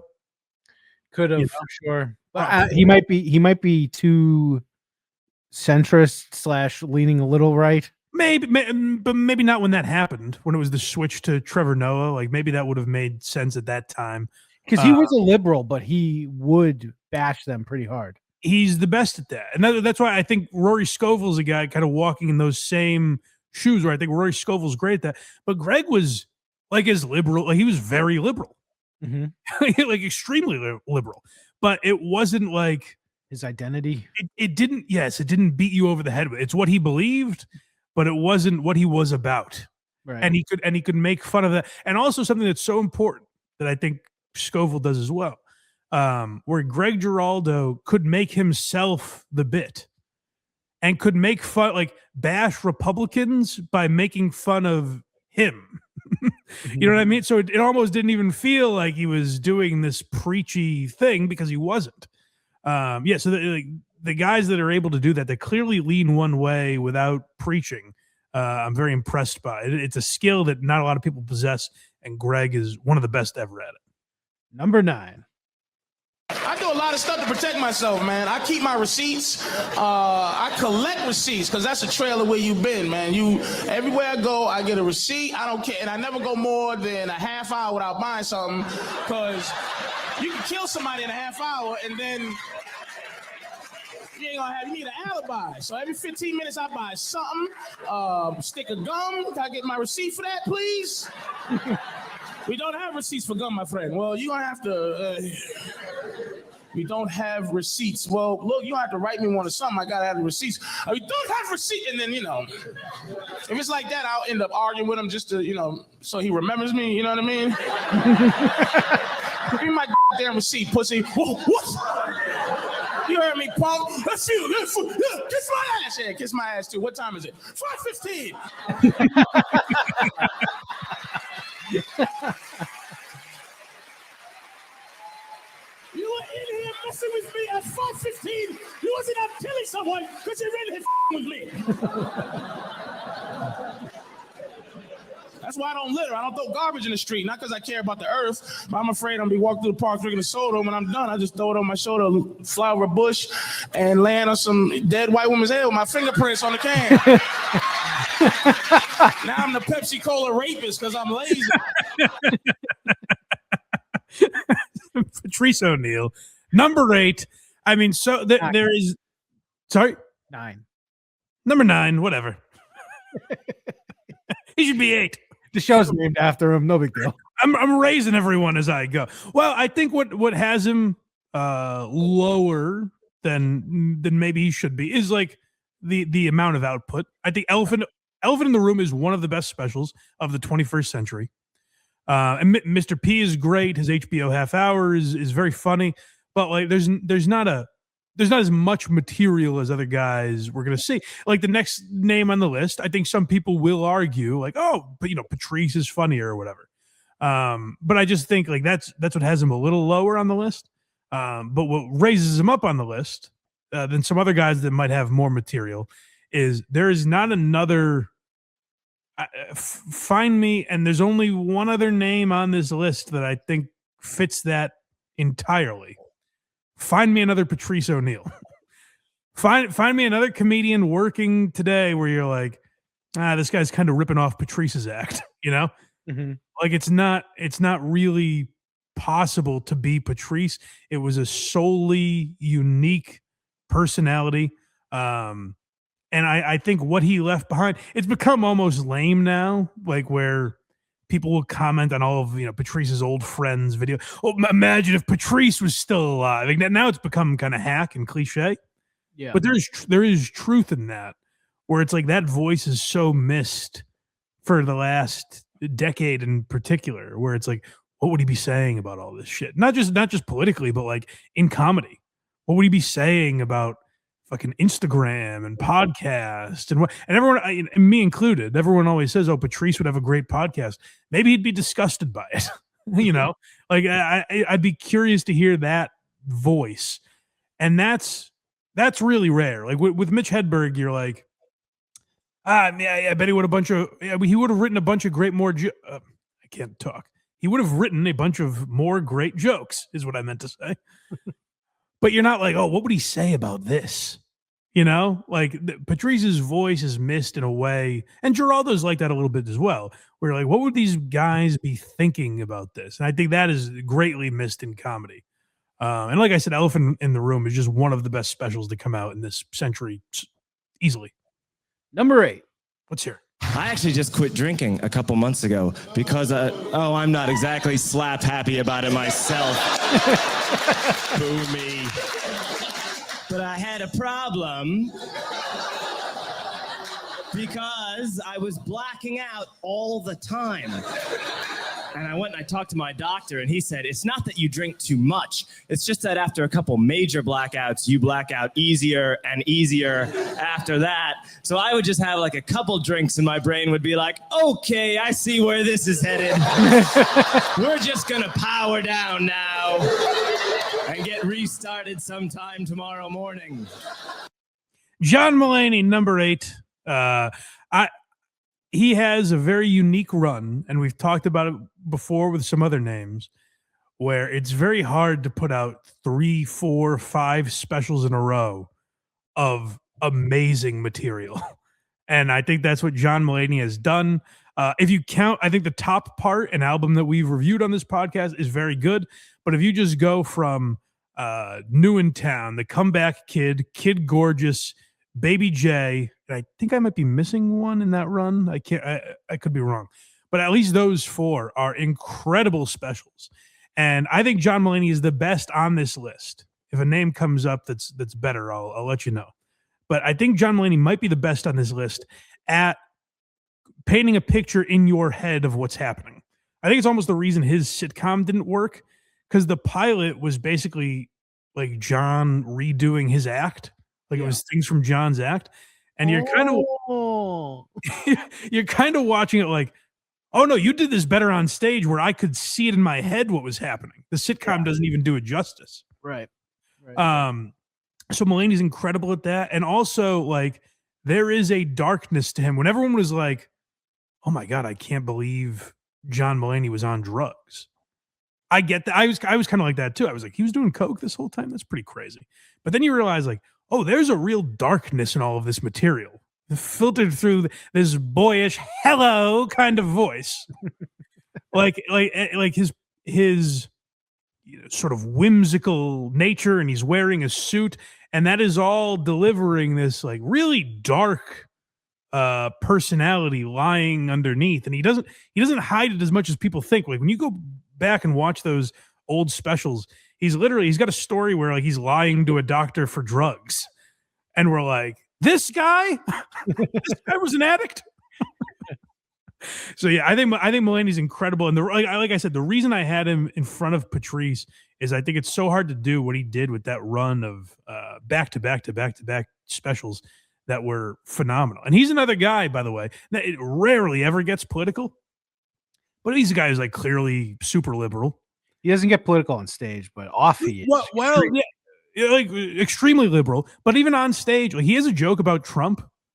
It's like there's a horse loose in a hospital. and eventually I think everything's going to be okay. But for now, there's a horse loose in the hospital. It's not even necessarily always bad. We're like, the horse used the elevator today. I didn't know he could do that. That's funny. That's what I mean. It's a completely brilliant joke. You know where he stands. You know he doesn't like Trump, but it's not. It's never the fact that you know where they're standing politically. It's the preaching. It's saying, aren't I a great person for this thought? Yes. Aren't I brave for saying this? Whereas like Mulaney doesn't, Giraldo and Rory Scoval and the other names we mentioned on this list, they don't do that. Shane doesn't do that. So I think Mulaney he's multifaceted in a way that I don't think a lot of his influences are. Like on the surface, you might be like, oh, this guy, like he's kind of trying to do Seinfeld on stage, where it's like he's so much deeper than that. I get my subtle jabs in at Seinfeld still, even though he has nothing to do with this. Number 7. Let's hear it. I also have a little social anxiety, but I force myself to go to parties and stuff. But there are things people do that bug me. I don't like when somebody pronounces a word differently than everybody else to try to sound smart. Just say it like everybody else. I'm at this party. I walk up to this group of strangers. First thing I hear, this guy goes, another thing about Genghis Khan. I'm like, oh, jeez. Now you already don't like this guy. I go, oh, Genghis Khan? It was actually pronounced Genghis. Oh. I'm guessing you were there at the time? You and the Geng man palling around town? Brian Regan, number 7. You could definitely argue higher. I wouldn't be mad at that. I mean, talk about influence. Like, how many guys on this list have we named that are clearly influenced by Brian Regan? In my mind, maybe the pinnacle of clean comedy. And all, like, if you're talking about output, I Walked on the Moon, epitome of hyperbole. Right there, he's in the top 25. Yeah. But like then to do it like 20 years later, like that special On the Rocks that was on Netflix came out a couple years ago, and still like as sharp as ever, which is, I think, incredibly rare in comedy. So Brian Regan, one of my favorites ever, one of the guys that got me into comedy. He's another guy like Mulaney, where you're like, oh, he's this silly, jolly man. And then you look under the surface and there is like an anger simmering. You could even hear it in that bit right there. Yeah, that was kind of jarring. Yeah, yeah. And, you hear people talk about Brian Regan off stage, apparently a legendary drinker. Yeah. I remember Cumia doing a bit. He's like, if you get Regan off stage, it's the same voice, but here's what I think about the Jews. Just an angrier guy. but you almost think like, oh, he must be playing a character on stage. But it's like if you actually listen to a lot of the jokes, like there is an anger simmering underneath that he is getting out just in his own way. So yeah, masterful comedian, performer, like what he's able to do with noises. Even you heard it in that clip. Oh, he's like just this cartoonish, silly man that I love so much. Such a great observational comedian, one of the best ever, if not the best, honestly. So I love Brian Regan. If you want to argue him higher, I'm not mad at it. I think you can't really complain about a top 10 spot. I think I Walked on the Moon, which was a special, but I think I owned the CD, if I'm not mistaken. And I wore that thing out. It was just on repeat constantly. It was so re-listenable. Because when I was a kid, Brian Regan, you're like, what? What is he doing? You're playing outside, get some leaves. You're like, oh my God, he's speaking to me. Yeah. I'm thinking all these things, but I can't say them. Like he's able to, I mean, like he's for adults, but like if you're a kid listening to that, it's maybe the best first comedian to get into. Brian Regan. It was like my mind was blown when I heard that as a kid. The first comic I got into was Gaffigan for the exact same reason. Yeah. You're like, holy shit. That's the crate when you're a kid and you're able to relate to material. I understand what they're saying. And not just understand what they're saying, but like, I know what he means. You're like, fuck, this is an adult talking in an adult way to me. It's like mind blowing when you're that young. Now you wore out that CD. This next one is the CD that I wore out. I think a lot of people did. I smoke cigarettes too. I know that's wrong, but hey, what can you do, right? They're getting expensive, aren't they? Yeah. I live in New York City, $8 a pack. Yeah. Every time I buy a pack, I'm thinking for another 2, I could be smoking crack. But there are times when you need a cigarette. Like after you make love. After you make love to a beautiful woman or a confused young man, you need a cigarette. You don't make hot love and go, woo, that was amazing. Would you like some Skittles? How about a Jolly Rancher? Give me an onion, a shoelace, and a Mr. Coffee, and I'll make you some hobo chili.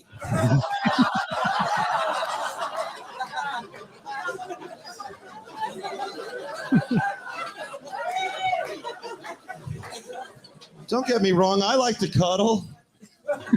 There's such a fine line between cuddling and holding someone down so they can't get away.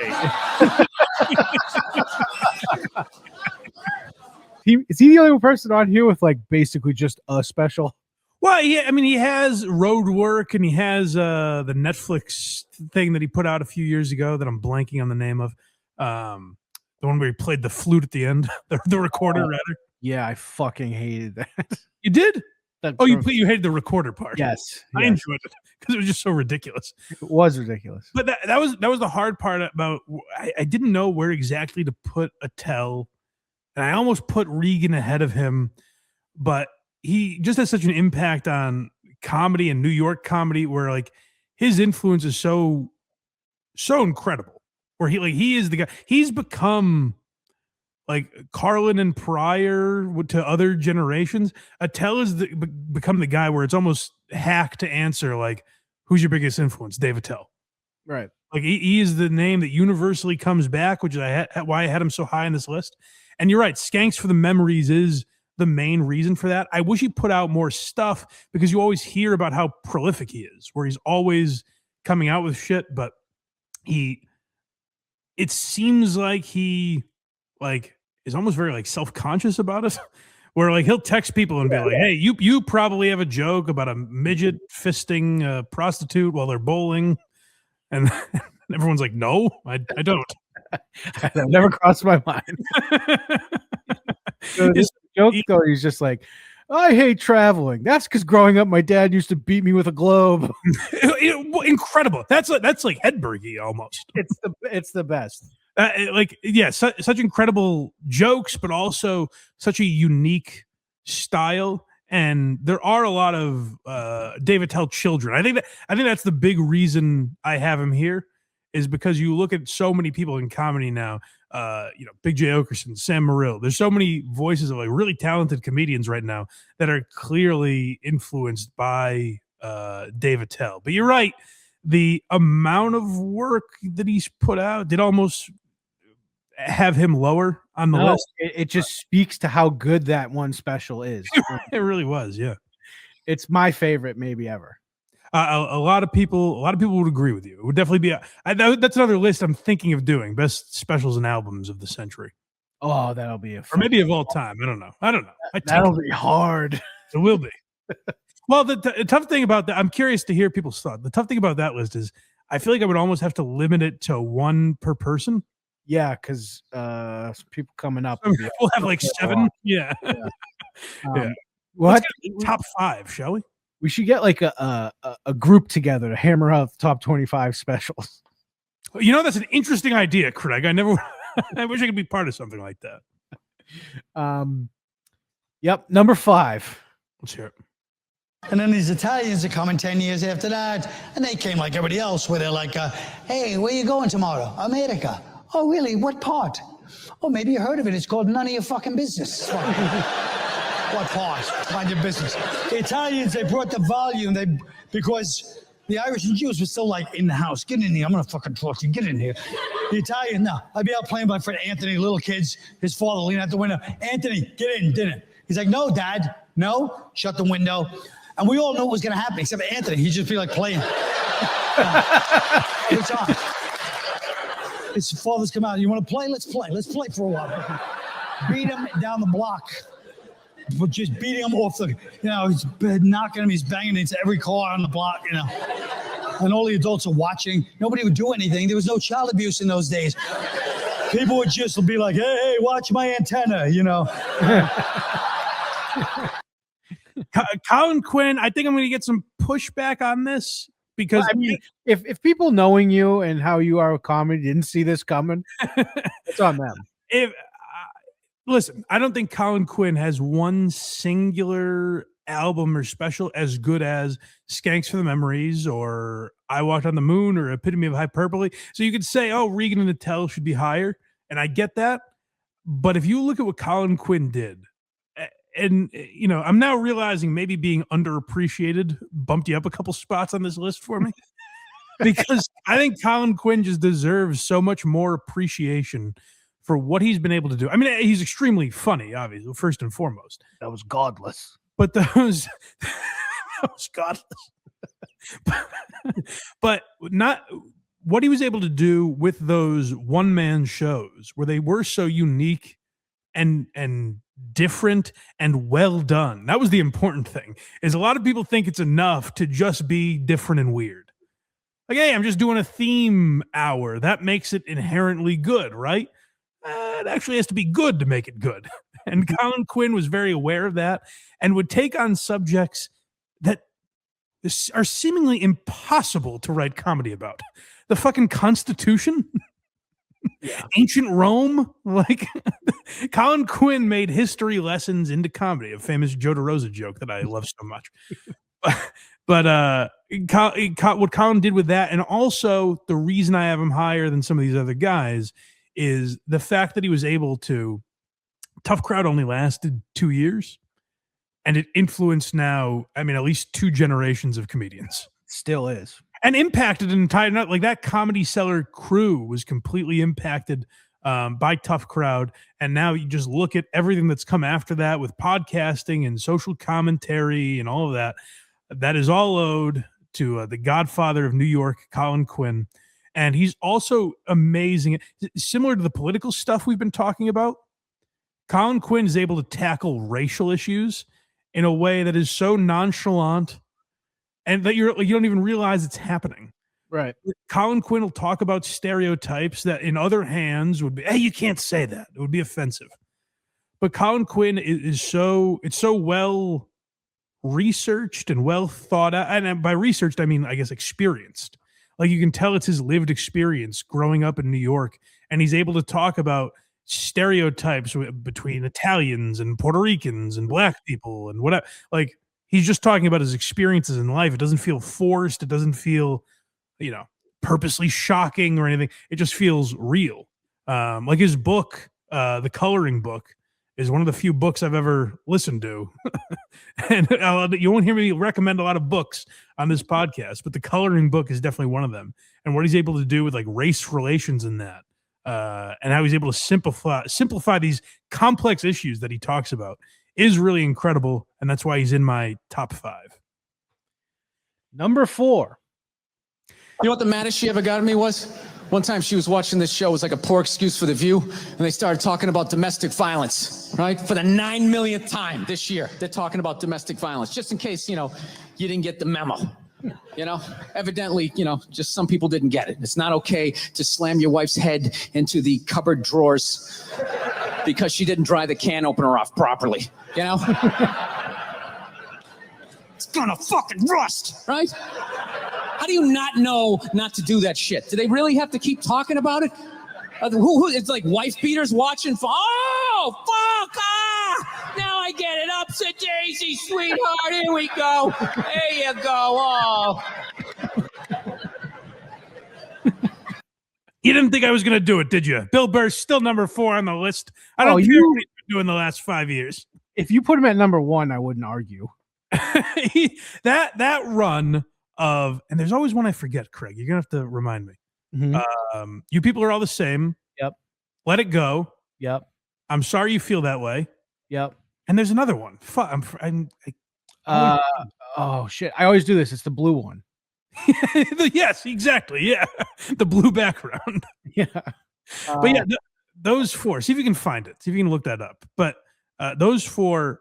It's such an incredible run of like gut busting fucking comedy in a way that you've never seen before. Like you've seen angry comedians, but Bill Burr really did perfect saying things that, loses the crowd, like, talking about domestic violence and things like that.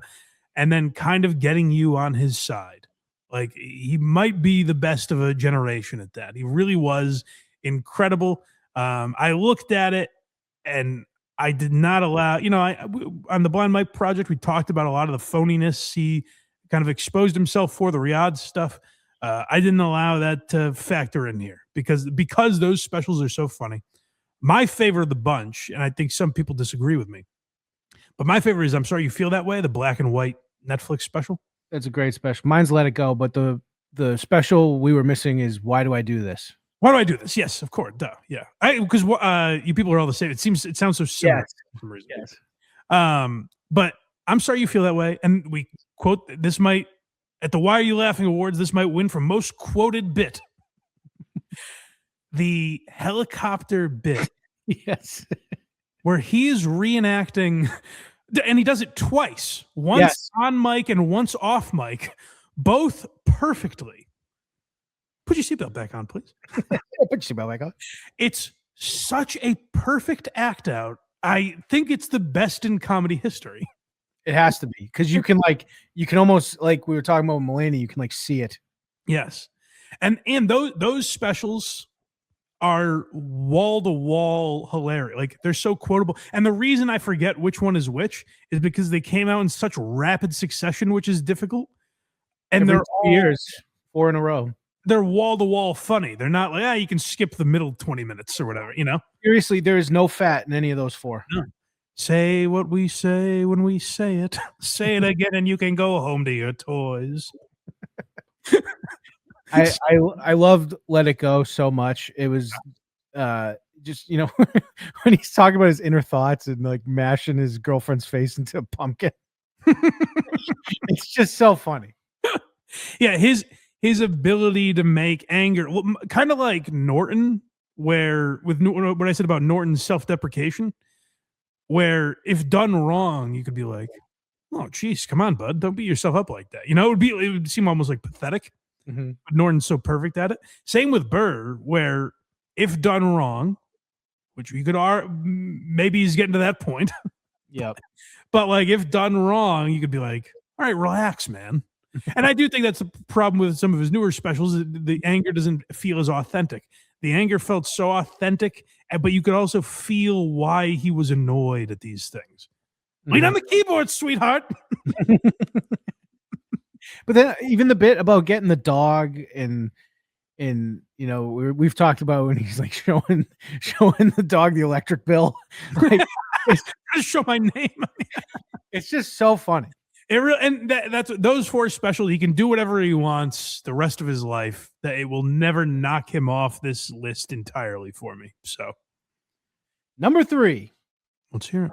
New white people. You can't scare these white people. I tried. Roll up on them. Boo! The hell is wrong with you? Those days are over.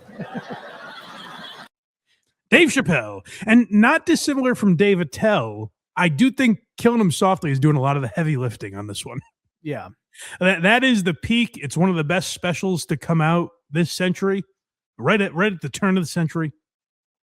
And but like that San Francisco special that he did not long after that, that's also amazing. And then people do forget, because like the last one, the one where he talks about Riyadh, I'm blanking on the name. I don't even know. But they that one, I mean, maybe there are like 3 jokes in it. And by design, I don't mean like, oh, he's not funny. I'm saying he's giving a sermon. Like he's giving a speech. And I find him, like Carlin, to be a fascinating guy to listen to. Whether I agree with him, disagree with him, I enjoy listening to him talk. Like he's an amazing talker, an amazing storyteller. The last few specials have just not been funny. And as I always say, it's not even a dig at him, because I don't think they're meant to be funny. Like they're these serious speeches he's giving.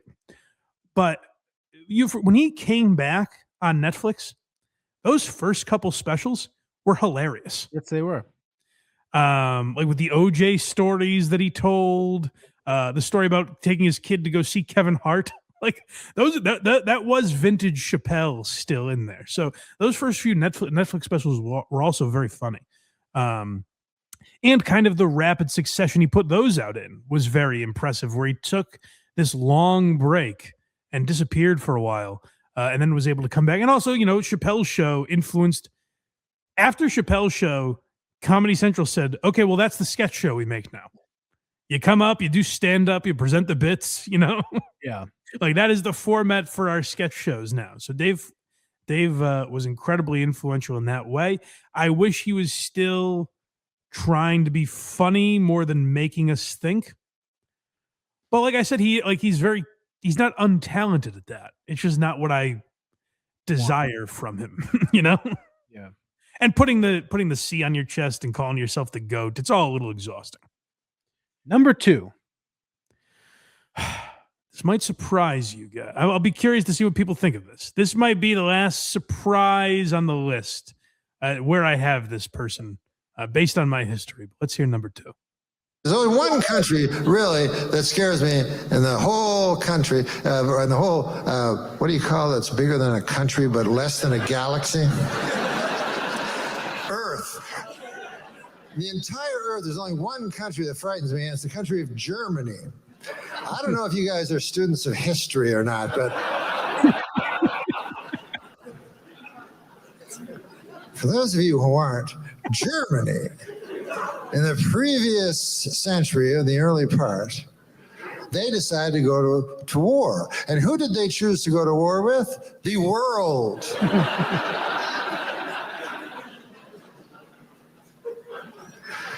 So you think that would last about 5 seconds and the world would fucking win, and that'd be it.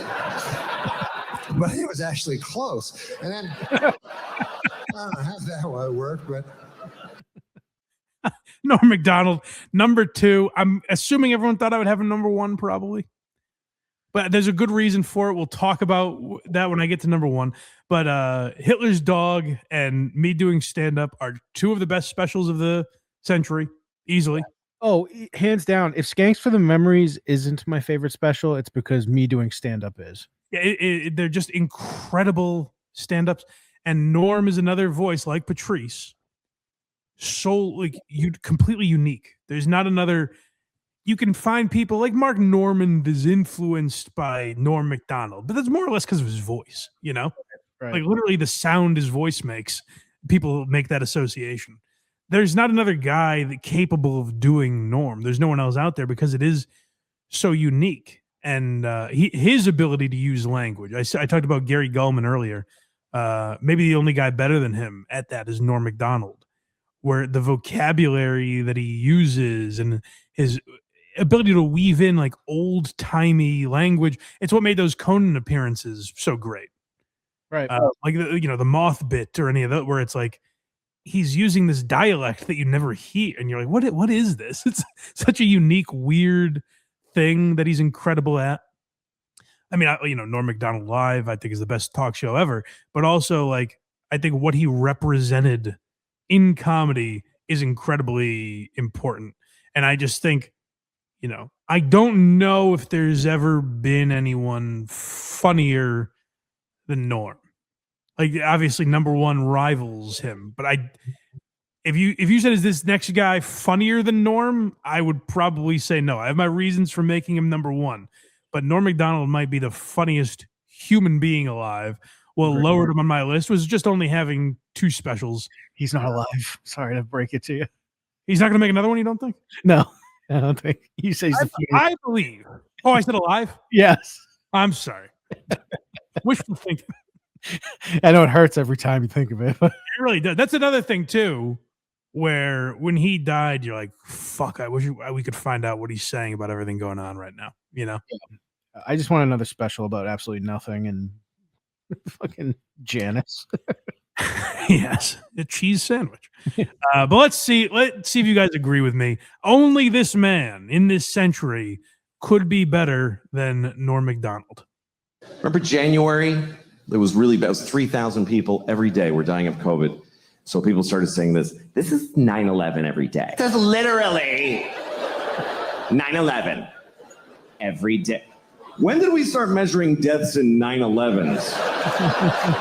When did that become the new how many football fields long is it? Per mass death. How many 9/11s was World War II? Can we look it up? I know the Holocaust was 2,000 9/11s.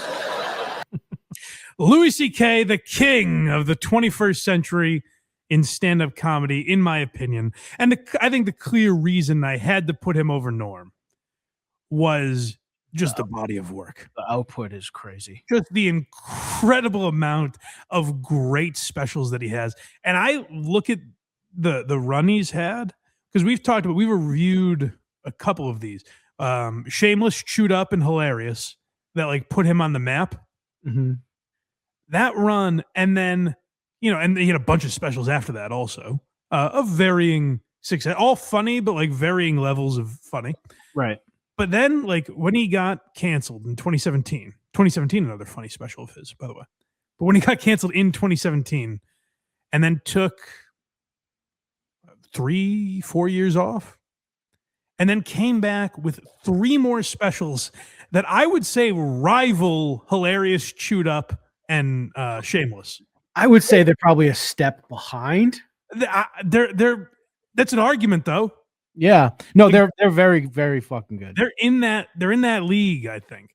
And like that to me is like Jordan level, where the guy retires and you're like, he's doing it again? Yeah, he's in his 45 era.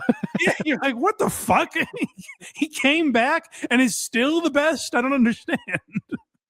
So that's what's incredible to me, is that 15, 20 years apart, having these runs of such high quality specials, and the amount of material he's put out, how he changed comedy. And I know, like Carlin started doing a special more or less every year.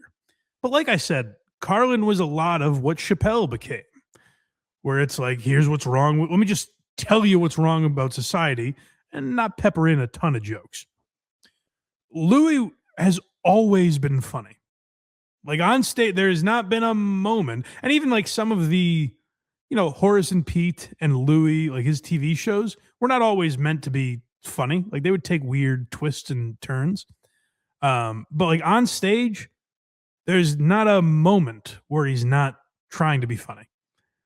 And so that, having that volume of material just cements him to me as number one. Also, he changed things a lot with how comedy specials were distributed. Like before YouTube was a monetized thing where people could go and release their specials there. Louis influenced a lot of people where Louis started releasing his stuff on his website. Like, hey, I'm just putting out a special. I don't have a network behind me. Buy it for $10. And you're also supporting the artist. And people appreciated that and liked that. And then Jim Gaffigan followed that. Aziz followed that. There were a lot of guys in that run that said, oh, then that's going to be my business model too. A lot of people tried to keep up with Louis in the year, the yearly turnover of material format. And really, like, Burr was the only guy to kind of keep that pace for a little while. Everyone else, it's like, hey, take a couple of years, man. You don't need to put it out so quick. But Louis, like, his just the volume of material that is truly very solid is incredible. And that's what has him at number one for me. Can't argue. Do you have any? Who would you have had at number one, Craig? I would probably have picked Louis. Yeah, honestly, yeah, it's hard to argue. You really, the amount, like, he's got like what 12 fucking special. I don't even know how many. Like, but he's got a ton. He's like, and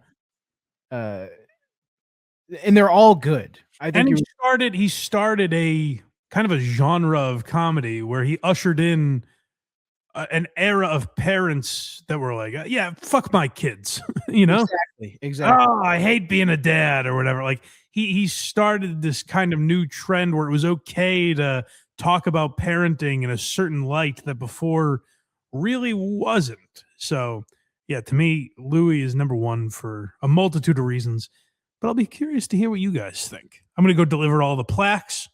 And when I get back, I'm going to read all your comments. So let me know. That's right.